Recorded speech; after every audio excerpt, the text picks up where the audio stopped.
Well, it's August 1st. They had 4-ish inches of rain here yesterday, I think. So we got some water standing here, not unusual. Looks like the renter has been out here to check at some point, probably this morning. There's some tracks here from his side-by-side. Yeah, those giant ragweeds are huge over there. That's what that is, giant ragweed. It's like 6 feet tall or more. Crazy. Just walked all the way down from up there because I didn't know how muddy it might be and I didn't want to get stuck. And there's not really enough space to turn around on here. This really wouldn't hurt to bring some fill in here. I'd like to bring some fill in over here between the road and there's a property line marker that I had surveyed, and I know where it is now. I put a stake there. There's a little fiberglass rod there right in front of me.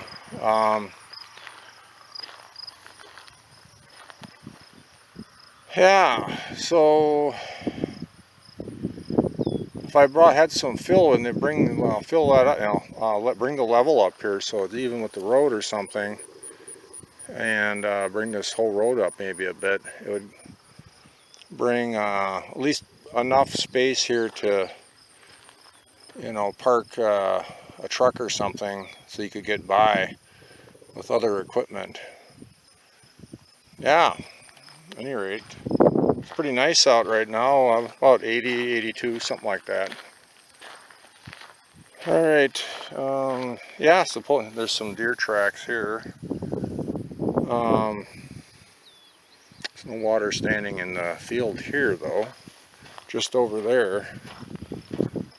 So it was starting to get dry around here.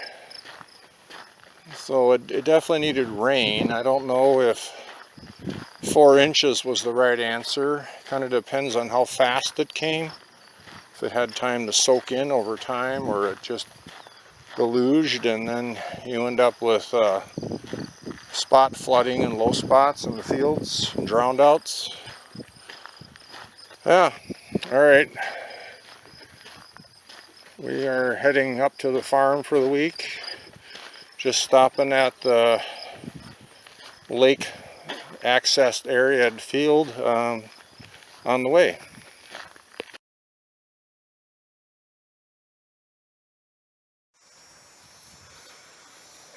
Last week when I was down, well, a week and a half ago when I was down here, renter and his protege were pulled this ripper out of the shed because it's busted, and he was going to tow it to his shop to fix it, but he had like a 1-ton pickup with a service bed on it, and he had a receiver hitch and not the proper hitch for this pintle hook.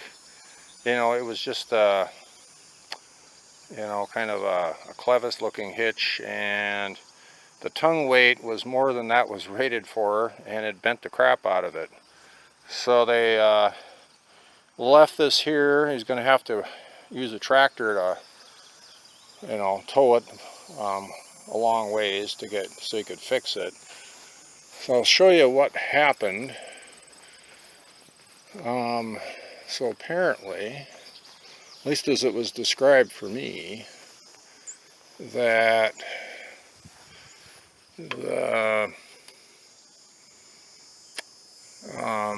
this gang thing here must have came loose and slid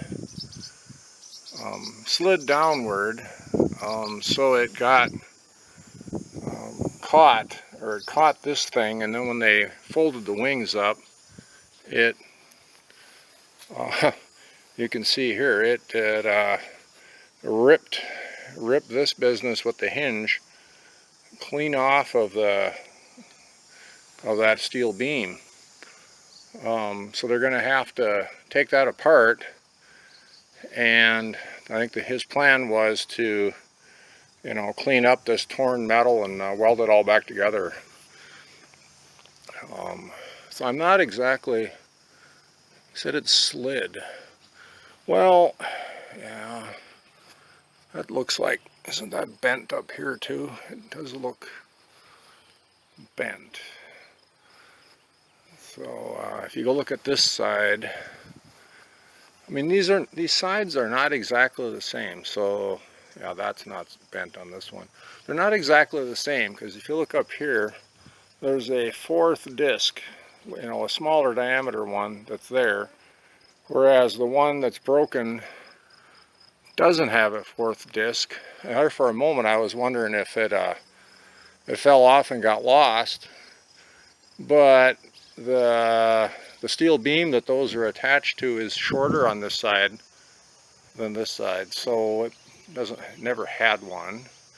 Oh yeah, you can see where those by the dirt mark up there, you could see where that was supposed to be.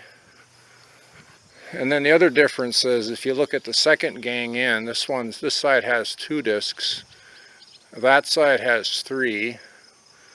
Yeah, so this setup is not symmetrical, apparently. I don't know much about these. This is what they call a ripper, and much bigger, heavier piece of equipment than my dad ever had. Looks like there's a gash in the tire here. Apparently it didn't puncture it, but there is a gash there. Yeah, you got these giant tines here, you know, bust up the subsoil, and then in the front we have straight disc blades, not curved ones. So what those are for is they'll cut the trash, you know, corn stalks up, but they don't do any movement of the dirt. That's up to the tines, and then the back we have a couple rows of disc blades, you know, as a, you know, standard old tandem disc would have been like that. And those are what does the tillage on the surface. Yeah. So it's still sitting here a week later, hasn't come to take it off, but fortunately it's been dry until yesterday, and we don't have foot-tall grass around here like often happens. But yeah, there, apparent loose stuff slid, lifted it up, crunch. Yeah, the hydraulic cylinder was apparently more than powerful enough to do that, and you know, up in the cab, four-wheel drive in the cab way up there, you wouldn't hear a thing over the sound of the engine and stuff. But yeah, this is you know, by the standards of these things, it's probably not a really big one, but it's a pretty big piece of equipment in this old farmyard. When we only had 12-foot things, and Dad's field cultivator was 18 foot. I don't know what this is. It's not real wide, but it digs deep, so it pulls hard. You need a big tractor. Yeah, today's the town appreciation day, town parade, town picnic thing, and I'm gonna go look at that, at least the parade, later. And I'm not sure if I'm gonna go up to the picnic supper or not. I usually don't, but I might change my mind by then. All right, for now.